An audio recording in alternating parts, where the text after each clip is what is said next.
Online Analytical Processing atau pemrosesan analitik online. Sifat kompetitif dan dinamis dari lingkungan bisnis global saat ini mendorong permintaan para manajer bisnis dan analis untuk sistem informasi yang dapat memberikan jawaban cepat untuk pertanyaan bisnis yang sangat kompleks. Industri information system telah menanggapi tuntutan ini dengan perkembangan seperti database analitik, data mart, gudang data, teknik data mining, struktur database multidimensi, dan dengan server khusus dan produk perangkat lunak yang mendukung web, yang mendukung proses pemrosesan analitik online atau OLAP, Online Analytical Processing. Pemrosesan analitik online memungkinkan para manajer dan analis untuk secara interaktif memeriksa dan memanipulasi sejumlah besar data rinci dan terkonsolidasi dari banyak perspektif. OLAP melibatkan hubungan kompleks di antara ribuan atau bahkan jutaan item data yang disimpan di data mart, gudang data, dan database multidimensi lainnya untuk menemukan pola, tren, dan kondisi pengecualian. Sesi OLAP berlangsung online dalam waktu real atau nyata dengan respon cepat terhadap pertanyaan manajer atau analis, sehingga proses analitis dan pengambilan keputusan itu tidak terganggu. Pemrosesan analitik online melibatkan beberapa operasi analitik dasar, termasuk adalah konsolidasi, drill down, slicing and dicing, OLAP. Jadi kita lihat sekarang konsolidasi. Jadi konsolidasi ini melibatkan aggregation data yang dapat melibatkan roll up, roll up sederhana mengelompokkan data-data kompleks yang terkait. Misalkan data tentang kantor penjualan dapat digabungkan ke tingkat distrik, dan data tingkat distrik dapat dikumpulkan untuk memberikan perspektif tingkat regional. Drill down. Drill down ini menayangkan detail perbandingan tentang data yang terkonsolidated. OLAP data dapat pergi ke arah sebaliknya dan secara otomatis menampilkan data rinci yang terdiri dari data gabungan. Proses ini disebut dengan drill down. Drill down, misalnya penjualan produk individu atau perwakilan penjualan yang membentuk total penjualan suatu daerah dapat dengan mudah diakses.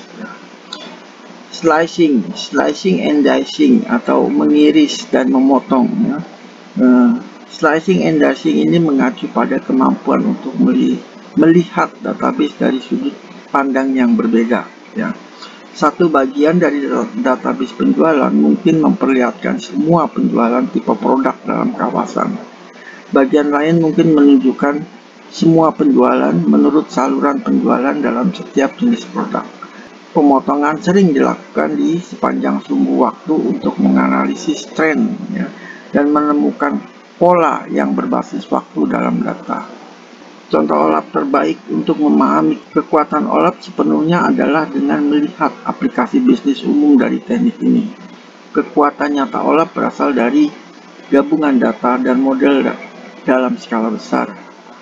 Melalui perpaduan ini, manajer dapat memecahkan berbagai masalah yang sebelumnya dianggap terlalu rumit untuk ditangani secara efektif.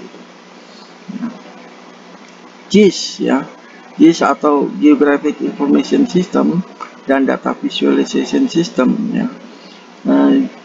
GIS ini memfasilitasi penggunaan data yang terkait dengan lokasi geofisik. Jadi lokasi di mana kira-kira kandungan bumi yang mempunyai benefit ditunjukkan dengan indikasi-indikasi yang warna yang berbeda, misalnya dengan DFS, visualisasi data sistem merepresentasikan data kompleks dengan menggunakan model 3 dimensi interaktif, membantu dalam penemuan pola, tautan, dan anomali. Selanjutnya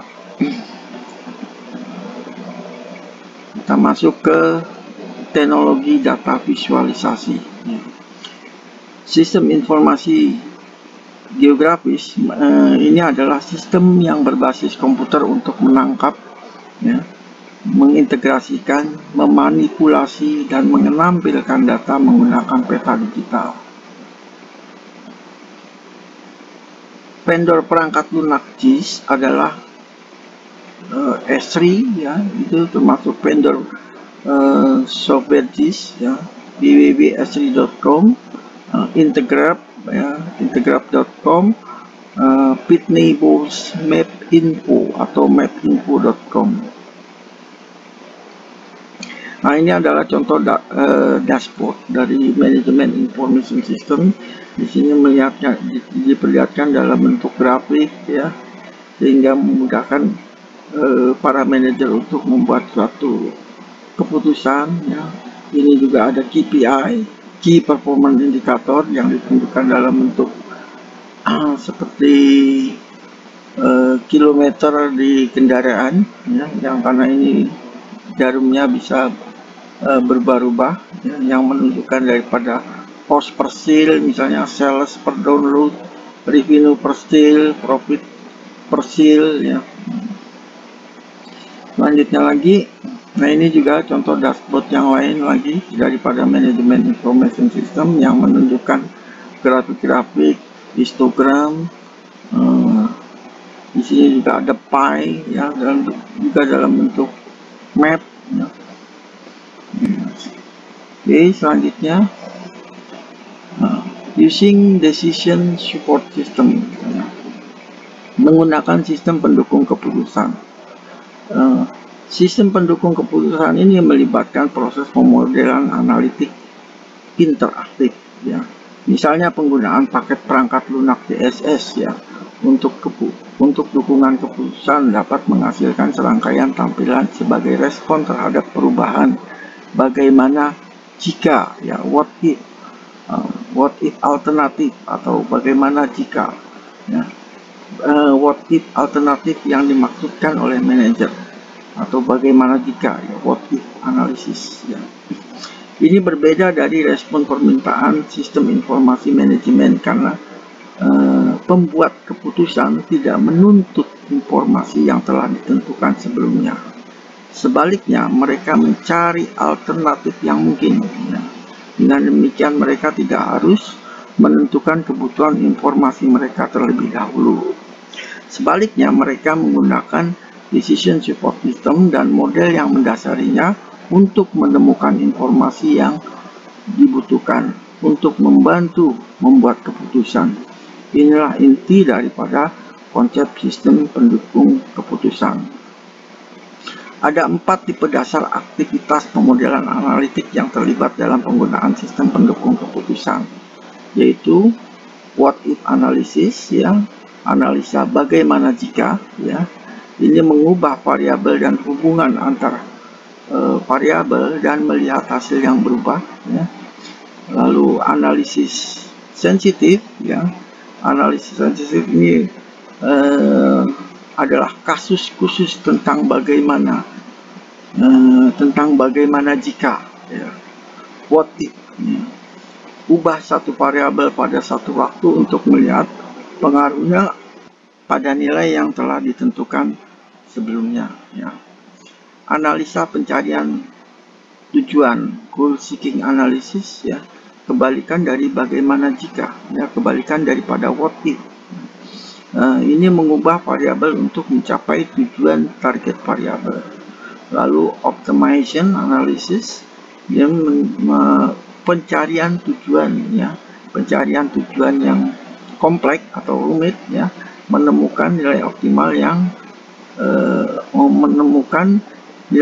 optimal untuk target, variabel target. Oke, selanjutnya using decision support, menggunakan sistem pendukung keputusan.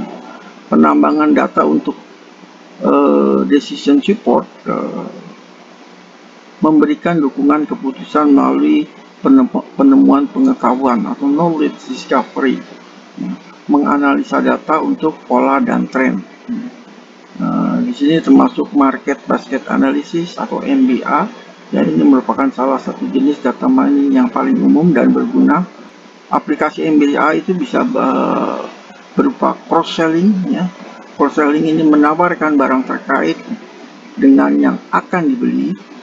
Bisa juga berupa product placement, ya, product placement atau penempatan produk. Jadi barang-barang terkait secara fisik dekat satu sama lain, ya. Affinity promotion, promosi afinitas, promosi berdasarkan produk terkait. Survei analisis, ya, berguna untuk menganalisa data kuesioner.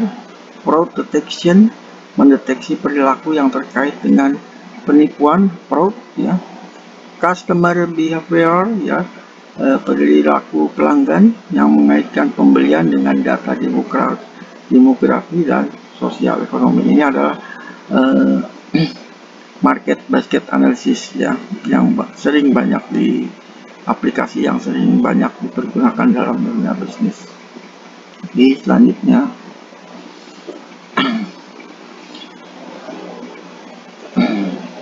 executive information, sistem informasi eksekutif, ya, dan executive support system, ya. Ini merupakan populer. Karena populernya itu sampai disebut dengan sistem informasi semua orang, everyone information system, ya. Jadi fitur daripada ACE ini, fitur daripada Executive Information System ini dapat disesuaikan dengan preferensi eksekutif dan memberikan kemampuan penelusuran dan dashboard, ya. Selanjutnya manajemen cockpit, ya. Cockpit Management, ya. Cockpit Management ini merupakan ruang manajemen strategis yang memungkinkan pembuat keputusan tingkat atas untuk mengarahkan bisnis mereka itu menjadi lebih baik. Lingkungan mendorong pertemuan manajemen, ya. Environment encourage, ya. Di sini lingkungan mendorong pertemuan manajemen yang lebih efisien dan meningkatkan kinerja tim melalui komunikasi yang efektif. Key Performance Indicator, indikator kinerja utama dan informasi yang berkaitan dengan faktor penemu keberhasilan ditampilkan secara grafis di dinding meeting room, ya, di dinding ruang rapat, ya. External information, ya. External information ini dapat dengan mudah diimport ke ruangan untuk memungkinkan analisis persaingan. Selanjutnya enterprise portal and decision support, ya. Portal perusahaan dan dukungan keputusan.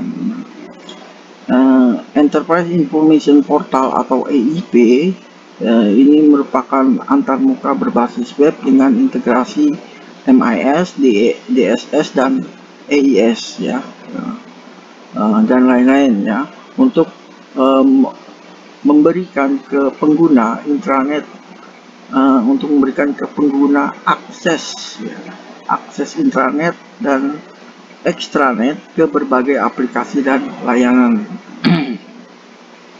Selanjutnya knowledge management system, ya. Sistem manajemen pengetahuan. Jadi di sini pengguna IT untuk mengumpulkan, mengatur, dan berbagi pengetahuan dalam suatu organisasi, ya. Portal pengetahuan perusahaan atau Enterprise Knowledge Portal masuk ke sistem manajemen pengetahuan. Thank you.